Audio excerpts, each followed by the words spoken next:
What is this about? Like, I don't know anything about you Alright, guys. no worries. We're Radio Bang. We're an online radio station. What's that for then? The camera is because we're online. Oh, so My name's Ryan Stanier and I'm the fair director of the Other Art Fair. This is the fifth fair, third year. Typically an art fair would be galleries exhibiting artwork on behalf of artists, whereas we're different because we've got artists directly. The Other Art Fair is an art fair for artists as opposed to galleries. I think it is the best exposure for an unknown artist, for an emerging artist. We're quite lucky in the sense that every fair that we've ever done, leading up to now, we've actually had more and more applications, so we run an application process. I just took a chance. I submitted images, and I did not think I would get in. And then one morning I got my letter saying you've been accepted.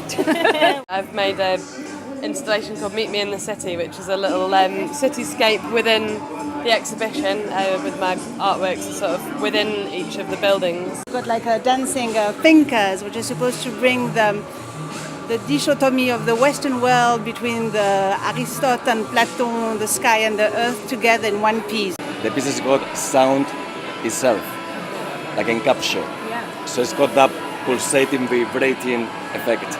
The main reason for doing this was to gain confidence, but getting my name out was the first, it's the priority number one for me, and then we'll take it from there and see what happens. We're in the most creative city in the world and there's loads of artists. I've lived a bit all over the world, so London is the best place. Okay. And it's where there's a very free spirit, creative, everything is there, and so you just feel at home. I'm from Spain originally and I live in London.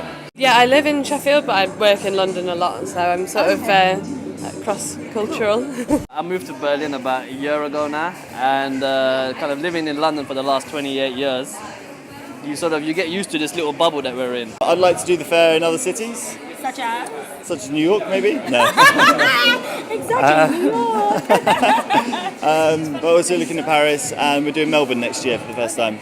It's very important to get feedback because that keeps you going. Because otherwise you could just be working away in your studio and make art for yourself. Oh, it's just great to get feedback and like meet all the people and just to have the opportunity to make something a reality that's been in your head for a long time and like let people explore your sort of world. I guess like curating your own art is just the best way to do it, because if you just put canvases into a context that someone else has delivered, then they're not being viewed in the way you want them to be. So you you can add another layer. There's a very good vibe about it. Some people came yesterday, told me it was much more fun than Freeze, much more like arty about it, so it had more feeling of communicating about art and everything. We need to get people talking. We need to get people out of their comfort zone, if I'm honest with you. So it's like a whole movement, really. I don't. Do we really want to say movement? We're in the generation of movements. Oh, come on, now. Everything is inspiring, Yeah. because it's life. That's what I'm basically talking about. This is why I didn't want to call it a movement, because it's not a movement. It's life.